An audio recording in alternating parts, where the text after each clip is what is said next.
Hello and welcome to today's ACM Learning webinar. This webcast is part of ACM's commitment to lifelong learning and serving the over 100,000 computing professionals and students who are ACM members. I'm Stephen Ibaraki, Chair of the ACM Professional Development Committee and member of the ACM Practitioners Board, and it's my pleasure to welcome you today. You'll find more info on my background in the bio widget on your screen.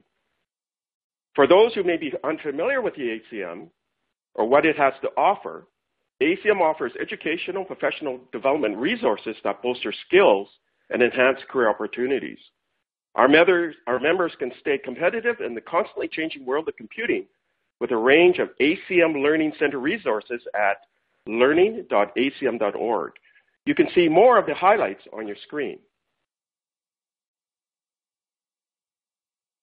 ACM recognizes the role of computing in driving the innovations that sustain competitiveness in a global environment. ACM provides timely computing information published by the ACM, including the communications of the ACM and Q magazines, access to the ACM Digital Library, the world's most comprehensive database of computing literature, and international conferences that draw leading experts on a broad spectrum of computing topics, and support for education and research, including curriculum development, teacher training, the ACM Turing, and the ACM Infosys Foundation Awards. ACM enables its members to solve critical problems using new technology that enriches our lives and advances our society in the digital age. Before we get started, I'd like to quickly mention a few housekeeping items shown in the slide in front of you. First, the slides will advance automatically throughout the event. On the bottom panel, you'll find a number of additional widgets and resources. If you're experiencing problems with the slides or audio, press the F5 key in Windows, Command-R if you're on a Mac, or refresh your browser on a mobile device.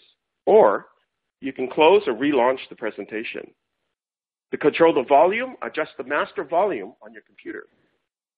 If you have questions during this webinar, please type them into the Q&A box at any time during the webinar and click the Submit button. We'll organize the questions as Jeff Dean speaks, and he'll reserve time at the end of the presentation to address them. This session is being recorded and will be archived. You will receive an automatic email notification when it becomes available, and check learning.acm.org for updates on this and other upcoming webcasts. At the end of the presentation, you'll see a survey open in your browser. Please take a minute to fill it out to help us improve our webinars. You can also use Facebook and Twitter widgets on the bottom panel to share the presentation link with your friends, as well as tweet comments and questions using the hashtag ACMLearning. We'll be watching your tweets.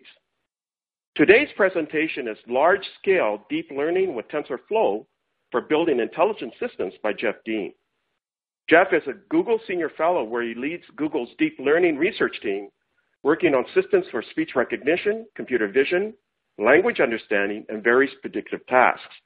He has co-designed and implemented 5 generations of Google's crawling, indexing, and query serving systems, and co-designed and implemented major pieces of Google's initial advertising and AdSense for content systems.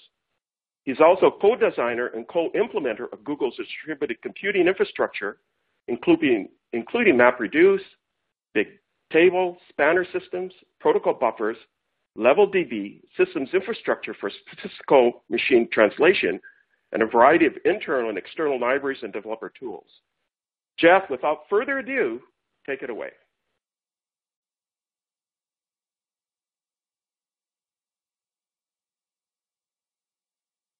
Okay, thank you. What I'm going to be talking today about is some work that we've been doing at Google over the past several years to build intelligent systems using deep learning. This is joint work with many, many people at Google, so this is not all my work. I'm presenting the work of many people, and let's get started.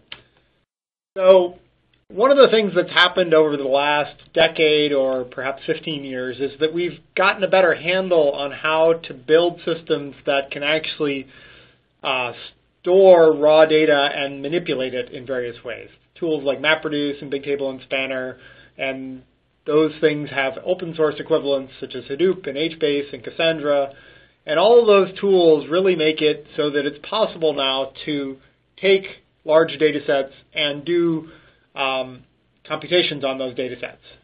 But what we really want from these systems is not just the ability to deal with raw data, but we want systems that can actually understand data at a very high level.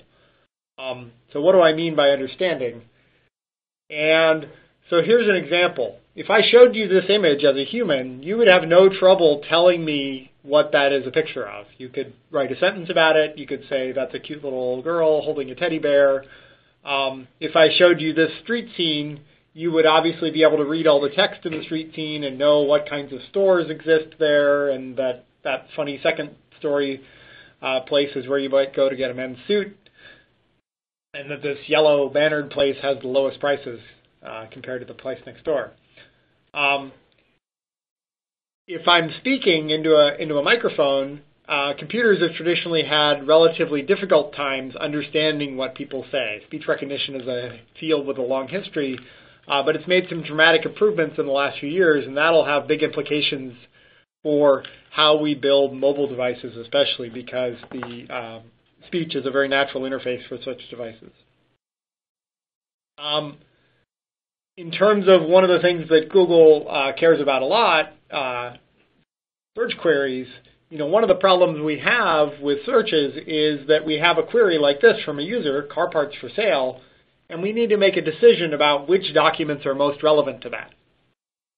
And in the past, information retrieval techniques have traditionally done fairly simplistic things like count how often different words occur in their proximity and match the words in the query to the words in the document in a fairly strict interpretation. But if you look at these two example documents, you see that, for example, although the first document has a lot more prevalence of the words in the query, it's actually probably not a great match for the query, whereas the second document, even though it has very few of the words in the query, if you really understand the language in the query and the language in the documents, you'd know that the second document is a much better match for that query. And that's the kind of thing that we want to be able to build computer systems that can accomplish this task, to do a better job of matching and understanding the language in the queries and documents and knowing that the second one is a better match. So in the future, I think queries are going to get much more complicated. If you think of queries that people might make of traditional, say, database systems, often those are very simple, structured queries like count how often this thing occurs, or give me everyone who lives in Iowa sorted by zip code, or things like that. These are the kinds of queries that I think are now starting to become possible. Some of them are possible today. Some of them we're still a little bit away from, but I think are going to be quite interesting kinds of things down the road where we're able to actually understand things at a higher level and answer queries like this. So, for example, you might want to say, which of these eye images show symptoms of diabetic retinopathy, which is an degenerative eye disease? Or find me all the rooftops in North America from a large collection of satellite imagery. Or describe this video in Spanish. Find me all documents relevant to reinforcement learning for robotics and summarize them in German. That's sort of a set of 3 or 4 very difficult tasks all strung together. But if we're able to do all of those, that would be pretty amazing. Find a free time for everyone in the Smart Calendar project to meet and set up a video conference. So this is an example of something where not only do you need to actually understand that query, but you actually need to be able to take actions in the world in order to accomplish that task.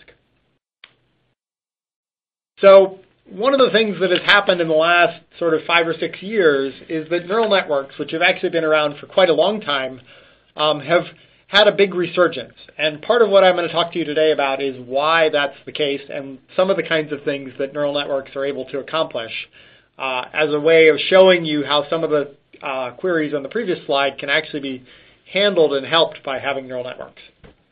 So neural networks, one way to think about them is they can learn a very complicated function from observations of data.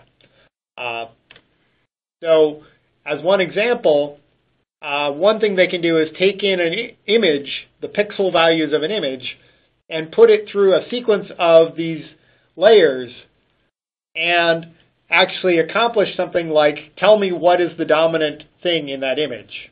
So you can take in pixels and put out labels like cat or garbage truck or leopard. And these systems are composed of layers that are all simple trainable mathematical functions. And I'll talk to you in a minute about what I mean by simple and trainable. These systems are compatible with many different kinds of variants of machine learning. So mostly what I'll be talking to you today about is supervised learning, where you have examples of both the input and the output you want from the system. So cat and that picture of a cat plus the label cat and millions of other such images. They can also be used for unsupervised learning, where you only have the input. You only have a bunch of pictures. You don't actually know what's in them. Or reinforcement learning, where you might have to take some actions in the world, and only after taking a whole bunch of actions do you find out whether that was a good idea or a bad idea. And then you want to make little adjustments to all the actions you took to either make those actions more or less probable, depending on whether the outcome was favorable. So these systems are loosely based on what we know about how real brains behave. In particular, we know sort of the most about the visual pathways in human brains. And although these are sort of fairly abstract representations of how we think real brains behave, they do have similar characteristics in that they tend to build hierarchical abstractions. So the abstractions at the beginning of these models tend to be fairly simple, and then the ones farther to the right on this diagram tend to be more complex things that are composed of a bunch of primitive features that are automatically learned. So as you make your way from the left to the right in this diagram, the features get more and more complicated. So over the past 5 or so years, we've actually used deep learning and deep neural networks. When you hear the term deep learning, often that refers to very deep neural networks, networks with many, many layers that can build up these hierarchical abstractions. We've actually found that they're useful across a really broad set of different kinds of application domains. In particular, lots of things in computer vision and language understanding and speech recognition, but also things like drug discovery and robotics research and translation. And so you can see that this is a chart showing the number of different directories in Google's source code, shared source code repository that contain model description files for one of our neural network training systems. And as you can see, that we've had tremendous growth in the number of teams and number of different directories using these kinds of approaches, simply because these techniques are so broadly applicable to many different areas. So the fundamental building block of these models is a very abstract notion of how real neurons behave, and this is an artificial neuron. So essentially what these are is each neuron has a bunch of inputs, denoted here by x1 through xn, and each input to the neuron has a weight, a floating point number, w1 through wn, that it's associated with that particular input. Those weights can be positive or negative, and they're an indication of how much importance the neuron places on that particular input feature. So, as I said, this is an abstract notion of how real neurons behave, in that they take some inputs and sort of weight them and then produce some sort of output. We're not simulating things at the sort of very deep neurotransmitter or chemical level, but this more higher level abstract mathematical interpretation of how neurons behave. And so we compute the weighted sum of the inputs and the weights, and then we put that weighted sum through some nonlinear function, so f. And in the early days of neural networks, many years ago, that function f was typically some smooth function like a sigmoid or a tan-h function. More recently, people have had more success with what's called a rectified linear unit, this function max of 0, x. So basically, the neuron outputs 0 until it reaches a certain threshold, and then as soon as that weighted sum becomes bigger than 0, it's going to output the value of the weighted sum. And that turns out to be a good nonlinear function for composing together lots of neurons and having them cooperate to accomplish a task. So to make this concrete, we're going to have a bunch of weights, a bunch of inputs. Those inputs are also just numbers, and we're going to compute the output y of this neuron using the rectified linear function, max of 0, and then that weighted sum. In graphical form, here's how this looks for a particular neural net. This particular one is taking input images, and then it's trying to determine if that input image is a cat or a dog. It's actually a little bit hard to tell here. That turns out to be a dog. So we're going to feed the pixels of that input image through the first layer, and some of those neurons are going to activate based on their weighted sum, and then we're going to propagate upwards the activated neurons, and then that will cause other neurons perhaps to fire and emit some values. And we're going to continue all the way up, and we're going to try to say whether we think this image is a cat or a dog. And that model, the model that we're training, is going to say, let's say that it says cat. We can actually make little adjustments to the model because this is actually a dog and this is supervised learning. So we can now try to make adjustments to the model so that it's more likely to say dog the next time it sees that image. And that's the basis of training these models, where you try to make them do a better job of emitting the proper output values for the training examples that you have. So we'll make little adjustments back through the model so that the next time we see this image, we're more likely to say dog rather than cat. And so the learning algorithm for these kinds of models is actually pretty simple. While we're not done, basically a loop for as long as we want to train, we're going to pick a random training example, input, output. So we have the desired output for that particular input. We're going to run the neural network forward on the input value, and then we're going to adjust the weights on the edges to make the output closer to the desired output, the true output, closer to the desired output.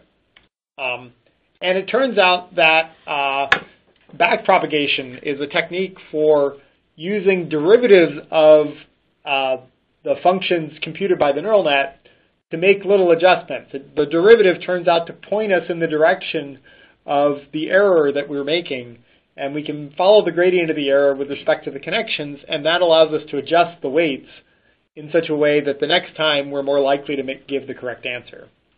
And so then we can actually use the chain rule from calculus to backpropagate these adjustments not just at the top layer of the model, but all the way through the model, because the functions involved tend to be all differentiable. And so you can use the chain rule to make adjustments by following the derivative and using the gradient of the error with respect to these connections. So the way that might look is, here's our input neuron. We've got these weights. And based on the gradient, we might decide that we need to make little adjustments to the weights in this way so that the next time we're more likely to give the correct answer. And then we would go on to the next training example and do this again and make little adjustments to weights in the model in order to improve that. So the surface area of these models is actually quite complicated. This is showing a very complicated two-dimensional function, but real neural nets are functions of hundreds of millions of variables.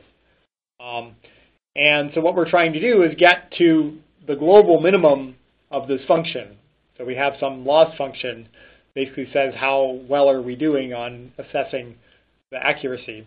And it turns out it's very difficult to get to the global minima, but it turns out there's lots of local minima that the gradient descent algorithm I just described will end up in, and most of those tend to be fairly close to the global minimum, or at least good enough for solving real problems, which is what we really care about.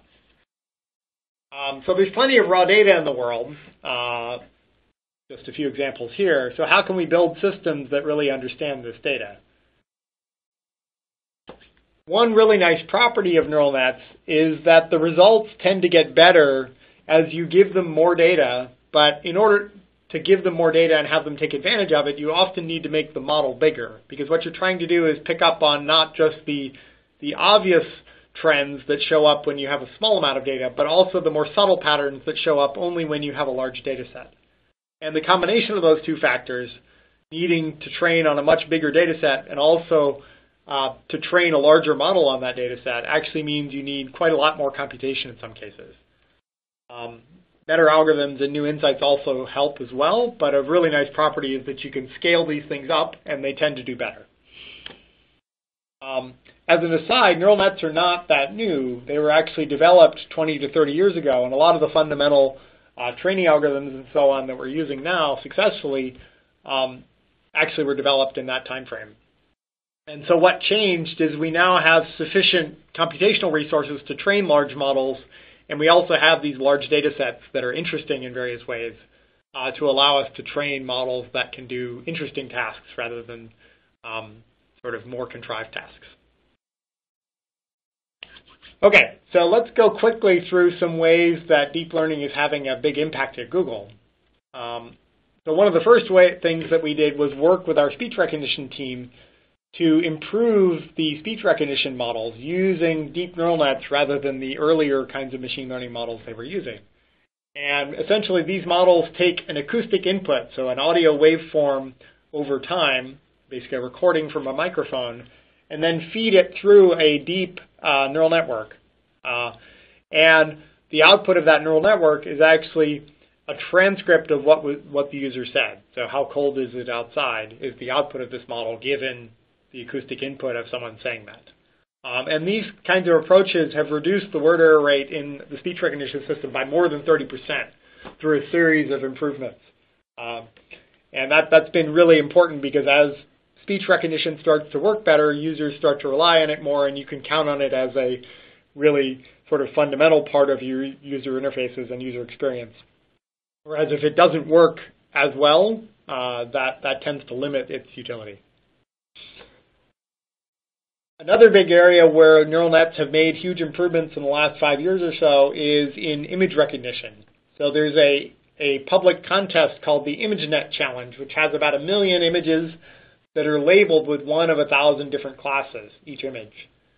And so there's a correct answer for each of these images. So the image in the upper right there, the correct answer is leopard. And the goal of the models in this contest is to produce 5 guesses about what the labels should be for a given image, given just the pixels of the image. And so you see some examples of the kinds of images in this contest. And people have been making a lot of improvements using neural nets to the results in this contest. Here's just one example done by a team of people at Google of a fairly complicated, very deep architecture. It's more than 20 layers deep, where each one of those boxes is tens of thousands of neurons with a particular connection pattern. And what you see is that before people used neural nets in this contest, they were using more traditional computer vision techniques. And they were getting errors where you get an error if all 5 of your top 5 predictions are not the correct label. So essentially, you didn't get the correct label in the top 5, that's an error. And the error rate was hovering at about 25.8% there. And then Alex Krzyzewski, Ilya Sutskever, and Jeffrey Hinton, who were at the University of Toronto and then subsequently came to Google, used neural nets for this particular task. And they got a very significant reduction in the error rate, down to 16.4%. And then over succeeding years, you see dramatic improvements in the error rate as people have scaled up these approaches, developed a bunch of interesting new techniques to train these kinds of models better. One thing you see here is the row labeled Andrei Karpathy. So Andrei is a grad student at Stanford who helps administer the ImageNet contest. And he and his colleagues were kind of wondering what the actual human error rate would be on this particular task. You're given an image, and you have to make 5 guesses about what the true label is and how well could you do. And so Andrei did the correct scientific thing where he sat himself down like a machine learning algorithm and gave himself a bunch of training data and trained himself over a weekend. I think he did about 100 hours of training. And then he had a test set where they were images that he hadn't seen, and he had to give the proper label. And he actually got an error rate of 5.1%. And he had another colleague who was perhaps not as diligent and only did about 15 hours of training, and that person got about a 12% error rate. He has a great blog post about his experience doing this. And so you see that we're now sort of actually better than human-level accuracy on this particular task. It's not to say that computers are as good at vision as people, but for certain kinds of tasks that are fairly specific, they're actually better than humans. And these models actually give good fine-grained classification. So, for example, they can know that that's a hibiscus and that's a dahlia, whereas I would just say, well, they're both flowers. I'm not much of a flower expert. They generalize well, so if your training data represents both of these images as meals, they can say that these are both meals, even though visually these are not that similar of an image. And they make kind of sensible errors. So the image on the left, a model might say snake, and you can sort of understand why it might have said snake, even though that's a banana slug. The image on the right, it might have said dog, and that's actually a donkey in the back, and I think it's a donkey in the front, although it might be a goat. So you can see these are actually pretty hard examples to classify correctly. And so one of the areas that we've been using this kind of approach is in Google Photo Search, where we can now actually take photos users have uploaded and understand what's in those photos for the purposes of organizing the photos for the user. So knowing that that image contains an ocean, you can now do things like search for show me my pictures of oceans, and you'll be able to find them. So we can group images that users have uploaded by the categories of things that they contain. We can do like my photos of Siamese cats, and it will retrieve Siamese cats and maybe other cats. You can type fairly abstract things like drawing, and it will retrieve those. And it's very important that you be able to retrieve your photos of Yoda, even if that's a macrame Yoda, which looks nothing like most other Yodas. The same basic approach can actually be used to look at board positions in the game of Go. And our DeepMind group in London actually had a breakthrough result in beating a human champion at the board game of Go, which was kind of one of the last unsolved board games that computers were still worse than humans at. But as of last March, we've actually been able to beat a human champion using neural nets plus some reinforcement learning. And I recommend reading that paper listed at the bottom if you're interested in that. So one of the things we found is that we can reuse the same general model for completely different problems. So we have the same basic model structure. So I'll give you some examples of, given an image, we'd like to find interesting parts of an image. And I'll show you how that can be used in different contexts. So one of the first things we wanted to be able to do once our vision models were working better was to be able to find and read text in Street View imagery. So Google has driven cars around the world and taken pictures of street scenes there to improve our maps product. And it would be really helpful to be able to read the business names, for example, and know what businesses exist in the world and to confirm that the street names are what we actually believe they are. And one of the first tasks for doing that is to actually be able to just find text in the street scenes. And so here's a basic model that my summer intern and I worked on in conjunction with people in our Street View team a few years ago, where we wanted to be able to just basically emit a heat map of which pixels contain text and which ones do not. And this model is trained on Street View scenes where we've had people draw polygons around bits of the image that contain text.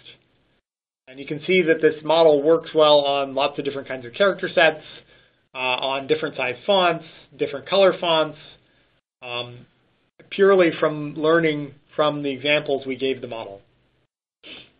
Well, you can take the same general approach and use it in satellite imagery. And here's a product that a few people at Google put together because they thought it would be kind of interesting to locate roofs in satellite imagery of houses and then understand how much area that roof has and at what angle it faces the sun generally, so that you can understand how much solar power you might be able to generate by putting solar panels on those roofs. And it's the same general problem. You have satellite imagery, you want to be able to first find where are the house rooftops and then do some further processing. And a third domain where this is useful is in medical imaging, where we have images now that are of retinas, and we want to be able to find parts of the eye that indicate symptoms of disease. In this case, a disease called diabetic retinopathy. And there's little subtle hints of diabetic retinopathy if you look closely in these kinds of images, and being able to identify where those signs are is actually quite helpful. So let's get back to our language understanding problem. So we have this query, and we want to be able to match which document it actually occurs in, which is a better match for that query. And so one of the things we'd like to have is a sort of smoother understanding of what the word car and parts and so on really mean, rather than just looking exactly for the letter CAR.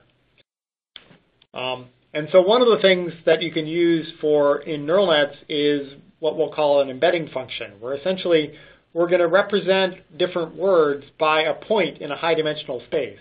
So each different word, unique word in our vocabulary, is going to be a point in this space, and we're going to move words around as we find that they're similar or different from other words.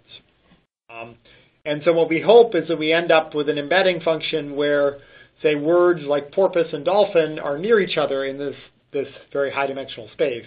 I'm showing a three-dimensional space here, but really we would use 100 dimensions or perhaps 1,000 dimensions for each word.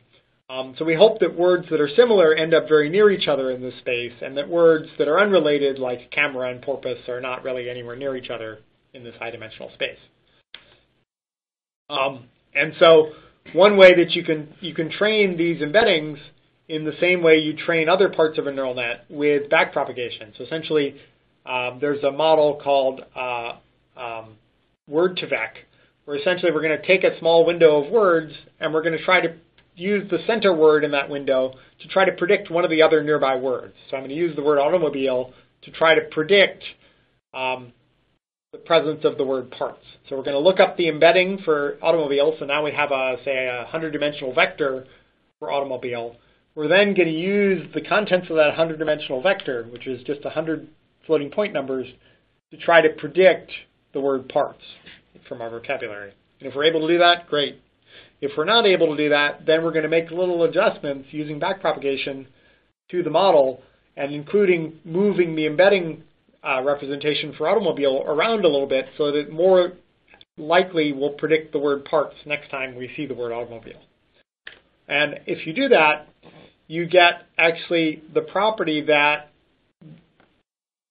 the vocabulary items that are nearby. So I'm showing you a language model that's been trained on Wikipedia, where each one of these words or phrases is a vocabulary item represented by a 500-dimensional embedding vector. And so what you see is that things like tiger shark, the nearest neighbors to tiger shark, if we look in absolute distance in the embedding space, are all kind of shark-related things. And car is perhaps even more interesting in that you get things like plurals are very nearby, but you also get things like synonyms and other words that you might use to refer to a car. Autocar, automobile, pickup truck are all nearby in this embedding space. So we've really captured the essence of the meaning of car rather than just the fact that it contains the letter CAR. And it turns out that directions in these high-dimensional spaces are also meaningful. So for example, if you take all of these country names and capitals, turns out in the high-dimensional space, you go roughly the same direction and distance to get from the country to the corresponding capital for any of these different country capital pairs. And this is the 500-dimensional space projected down to 2 dimensions using a technique called principal components analysis. So we've essentially selected the 2 most important dimensions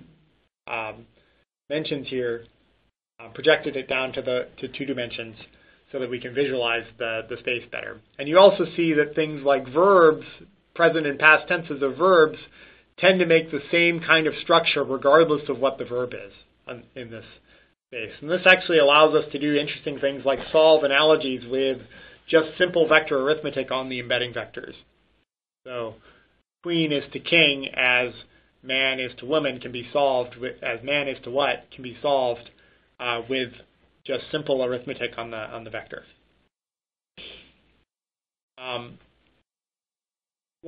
So we've been actually exploring the use of neural networks in our search ranking function.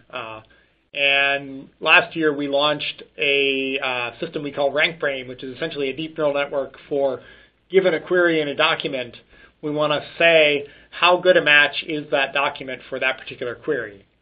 So looking back at the data that I showed you, we'd like to say that a document containing rebuilt transmissions is actually a good match for the query car parts for sale.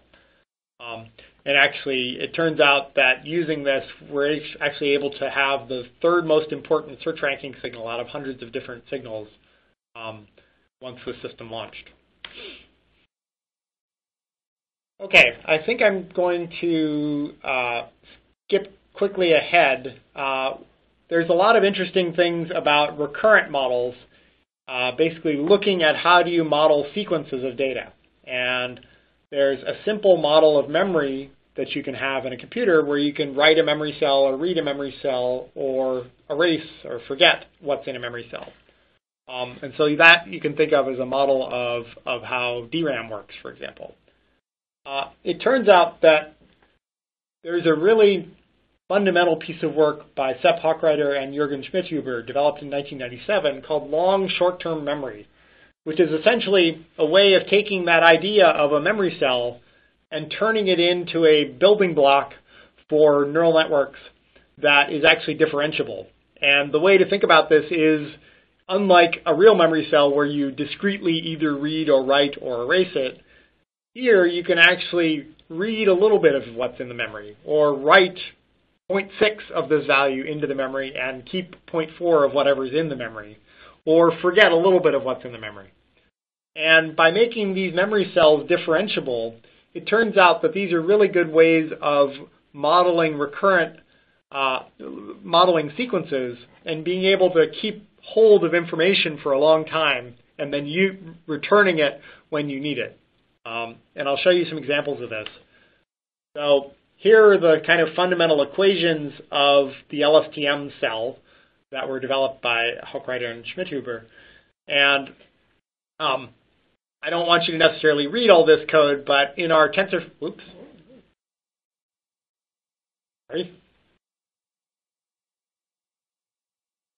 in our TensorFlow system,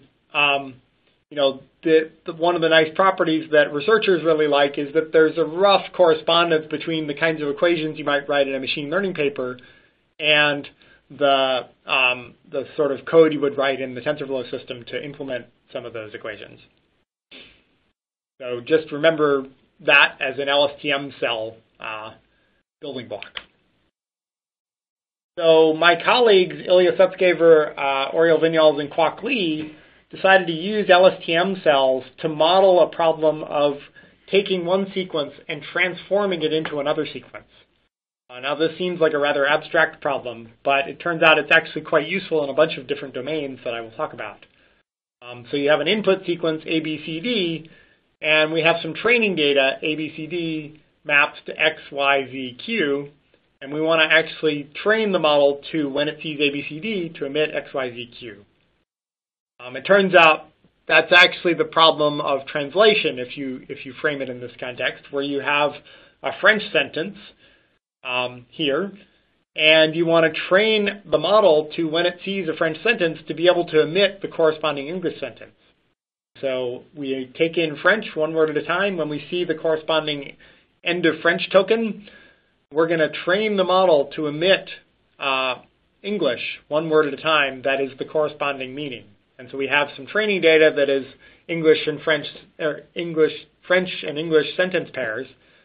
And we just repeatedly train the model to do a good job of emitting the correct words given the input data. And so that's how the model is trained. And then at test time, you get a completely new sentence you've never seen before. And then you actually can explore the set of possibilities of sentences that the model would like to generate. Because each of the outputs here is a probability distribution over words, and you can sample from that probability distribution in order to find the sentence with the maximal likelihood. So one of the things that happens is in this kind of model, we now have, after we've sort of looked at all the different words in the input sequence, we now have the state held in all of these LSTM memory cells. And you can think of that as another one of these high-dimensional vectors that you can visualize.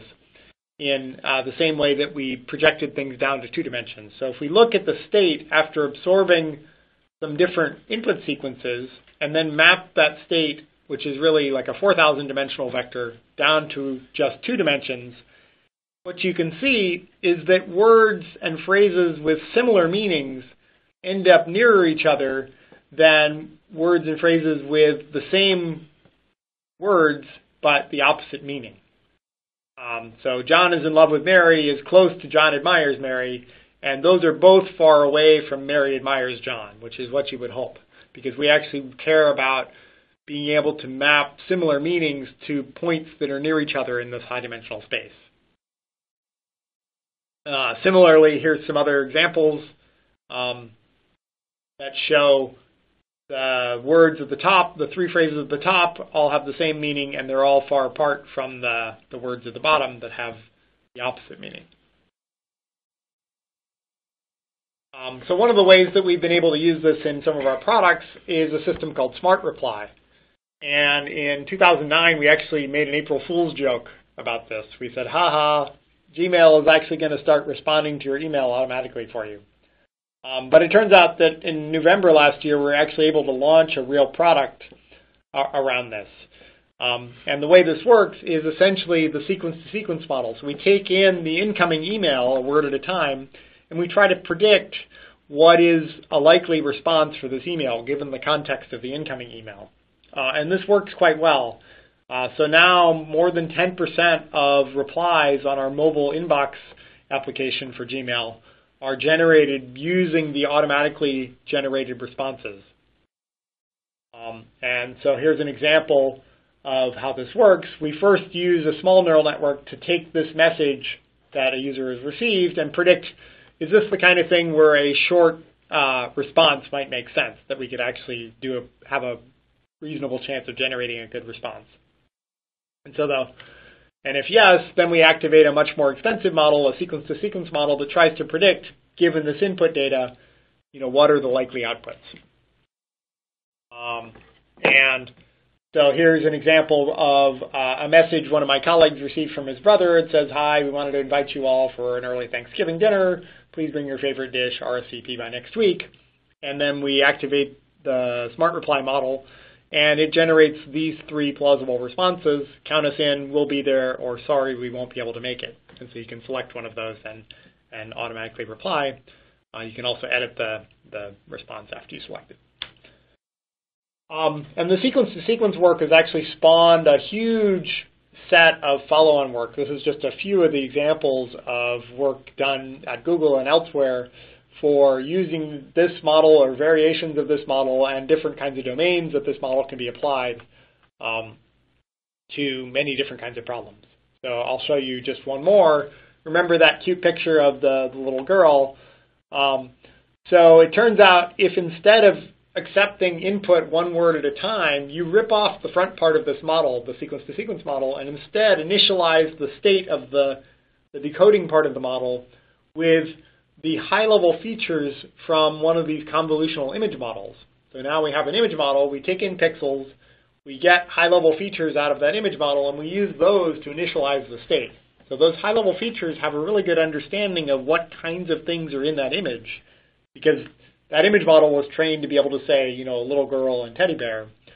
And it turns out that you can now use a little bit of data where you have human captions, human sentences written about those images to train the model to do a good job of generating human sentences. So this is a test image that the model was not trained on. And here's an example caption that a human actually labeled this image with. And it's a generative model, so the model can actually generate multiple plausible sentences. And here are 2 sentences that it generated given the pixels here as input. So it says a close-up of a child holding a stuffed animal, or a baby is asleep next to a teddy bear. And this is, I think, pretty advanced thinking for a computer vision model. I would not have thought this was possible a few years ago, but it actually turns out to do a reasonable job of giving quite good sentences about images that it's never seen before. Here's a few more examples. It's not as sophisticated as what a human might actually say about these things, So a human might say a tennis player getting ready to serve. This says a man holding a tennis racket on a tennis court. Yes, that's true. And when it fails, it's kind of funny. You know, I assure you there is actually a snowboard down below there, but you can't see it. And there is a man there, but oh well.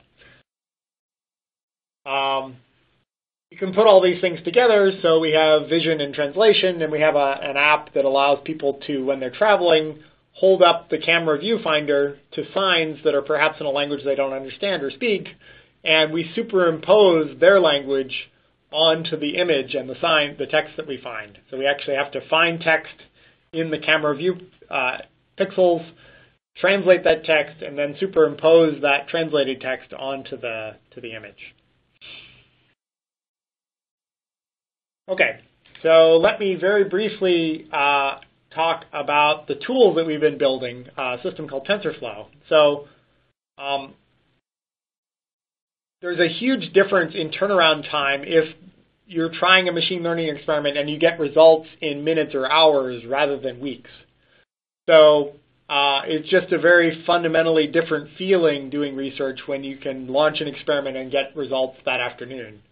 So one of the things we focus a lot on is how can we make research happen quickly. So essentially, you know, train in one day what would take a single GPU card 6 weeks to do. And there's a few different ways that we can do this. I'm going to go quickly through this, but essentially there's lots of parallelism present in the neural net training process, and so we can exploit that parallelism.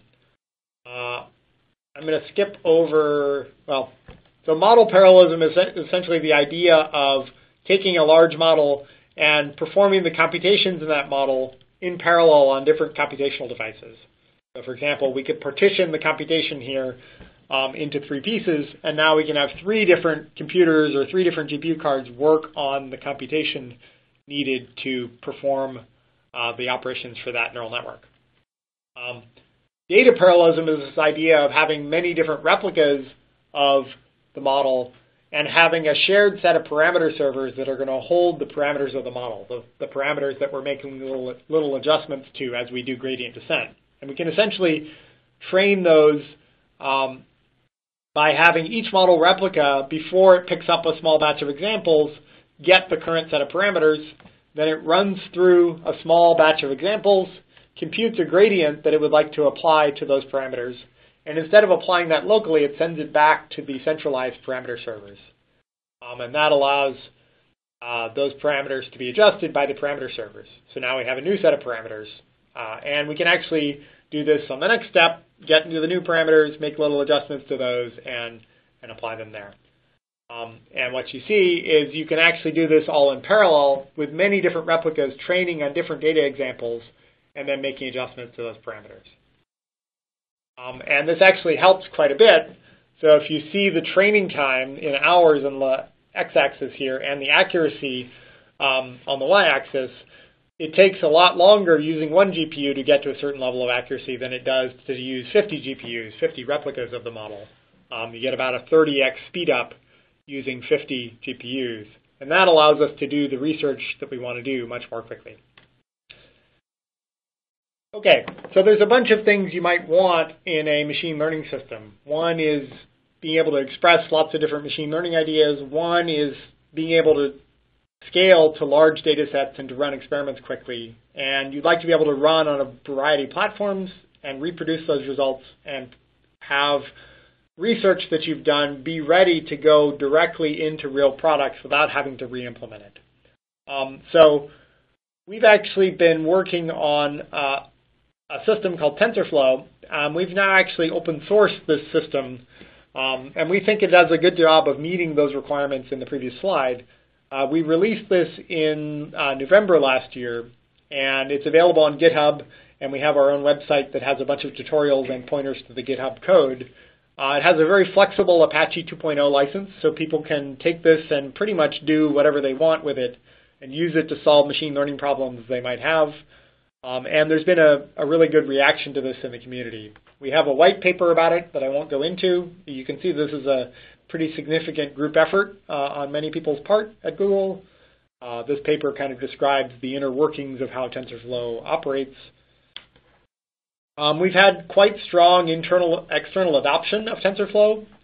So this is TensorFlow measured in terms of GitHub stars and forks, which are a couple of different measures on GitHub of how active the community is and how much people are interested in that particular repository, compared with 3 other different machine learning, deep learning packages that are also available on GitHub and have actually been around for a lot longer than TensorFlow. In fact, TensorFlow was the most forked repository on GitHub in 2015, despite it only being available starting in November. So there's been tremendous community interest in TensorFlow, and we're really excited about that we now have this flourishing community of machine learning people using TensorFlow for lots of different things. One of the things that I think has been really helpful about TensorFlow is that we put together a bunch of tutorials that describe the kinds of models I described earlier in the talk that show you how to use TensorFlow to accomplish some of those things. And actually, external users have been doing lots of different things with TensorFlow and also posting their results on GitHub. So there's 5 of these repositories or so are from Google, and the rest are from external community members. I'm going to skip over the details of how TensorFlow works and just go on to a trend that I think is going to happen, which is that we're going to have much more heterogeneous hardware because general purpose CPU scaling has actually slowed quite significantly. Specialization of hardware is going to be really important going forward. And one of the things that Google has done is invested in building the right kind of hardware for machine learning applications. So one of the things we've done is had a custom ASIC design team at Google design a chip, essentially, a custom ASIC called the Tensor Processing Unit that is designed for making machine learning algorithms run quickly. That system has been in production use in Google data centers for 14 months. It's used on every search query. It was used in the AlphaGo match against Lee Sedol in Korea a few months ago. And we think these kinds of hardware are actually quite important for making machine learning algorithms of expensive deep neural nets actually quite practical. I'm going to skip over the next part and go directly to some a final video of one of the things we've been using TensorFlow for is to train robotic systems. So I'm just going to hit play on this video. This is essentially robots that we've set up in a lab that are learning to teach themselves using cameras, which you see above the robots, to pick up different objects. And you can actually turn this into a supervised problem, because if you close your gripper all the way, you've failed to pick something up. And if you close it partway and pick something up, that's a success. And so these models can actually learn from the pixel inputs of the camera how to grasp different objects that they're seeing. And so we've actually been able to train systems using this collection of robotic arms to actually grasp things quite well. And that's kind of a fun and interesting use of TensorFlow. And with that, I'm going to conclude, and here are a few references to other kinds of problems, and I'll turn it back over to Stephen. Thank you, Jeff, and just a wealth of information there. So let's now move on to the questions and answers. And our first question is, let's see here. Are any of the modern deep network breakthroughs useful for discovering features, useful for solving particular mathematical operations and algorithms? And any hope that they might be used to discover new factoring methods, for example? So it's possible. There's some interesting work starting on using neural nets to help with theorem proving kinds of problems. And I think that's going to be an interesting line of research in the next few years here. I'm not aware of work specifically related to factoring methods, but certainly neural nets can do impressive things. So there's a paper by Ilya Sutskever and Wojciech Zaremba where a system was given a Python program, little snippets of a subset of Python, and the output of those snippets. and was actually trained on example inputs and outputs, and was actually able to learn a Python interpreter purely from the examples of the data it was given. So that's an example of a similar kind of problem where it was actually able to learn a very complicated function, a Python interpreter, purely from observing examples. Next question. Does Google have any plans to make tensor processing units commercially available or available for academic research use? Or are TPUs specialized for use in Google-specific hardware infrastructure only? So at the moment, they're internal only. We are releasing a cloud machine learning product around TensorFlow so that people can give us TensorFlow programs they would like to optimize. And then we can optimize that TensorFlow model for those users. And that we don't have any plans to use TPUs in that system at the moment. But we do plan to offer a cloud. Actually, our cloud machine learning service is in alpha, and people can access that through our normal cloud APIs. Jeff, is it possible to write custom in TensorFlow? Yes, so certainly that is possible. The model is one of operations, and then you have implementations of those operations that can run on different devices. So it's very easy to plug in your own operations and also implementations of those operations. And the TensorFlow code base has lots of examples of this. A bit of a broader question. So far, we've been learning functions for matching recognition to perform a particular task. How do we move from learning functions to consciousness? Well, that's a difficult question. I mean, I think systems that are actually able to move from raw data to higher levels of understanding are kind of the main path forward to actually seeing, making the kinds of connections between disparate pieces of information that humans are really good at. And being able to do that in computer models, I think, would be, if you were able to do that really, really well, that would actually be, kind of like consciousness. I don't want to get into the philosophical debate of what is consciousness in a computing system, but in some sense, I think higher levels of understanding and being able to perform actions based on that understanding are going to lead to very intelligent systems that will improve significantly over the next 10 to 15 years. There are several questions around this sort of idea, and that's f of x is the max of 0x, but it's not differentiable at 0. Does that create any problems?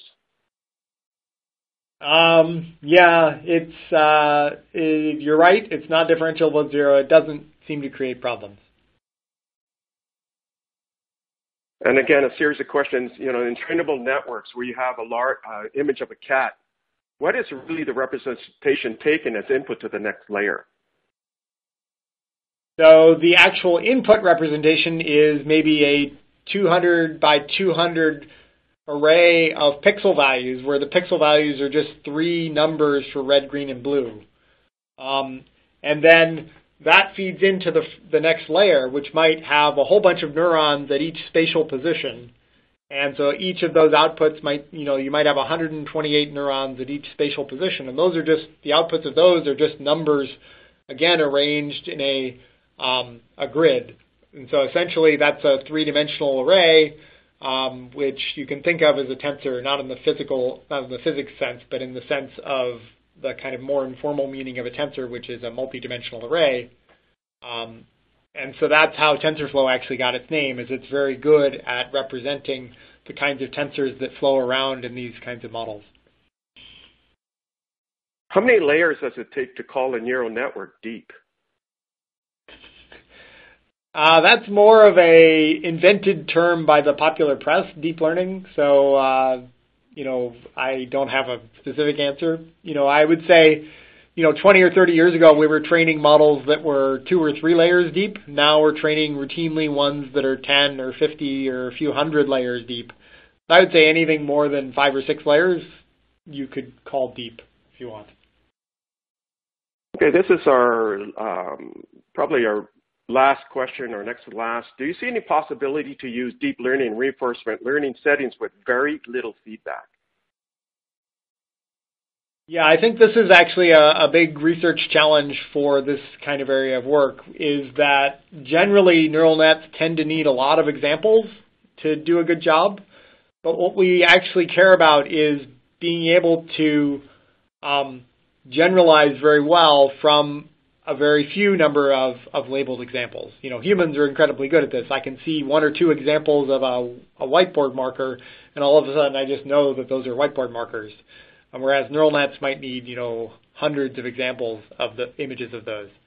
And I think the general areas of transfer learning and multitask learning and unsupervised learning are the ways forward in actually being able to build systems that can solve a new task with relatively few examples. Okay, this is going to be the last question. And can you talk a little bit more about TPUs and if they're inspired by the neurological architecture of the human brain?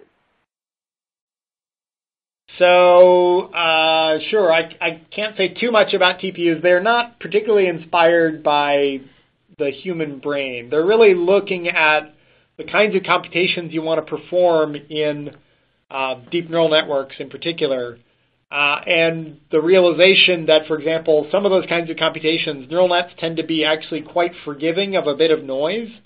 And so you can actually take advantage of those properties in building a chip that is customized to run those sorts of algorithms. So you can do things like have significantly lower precision than traditional GPUs or CPUs in the computations you do.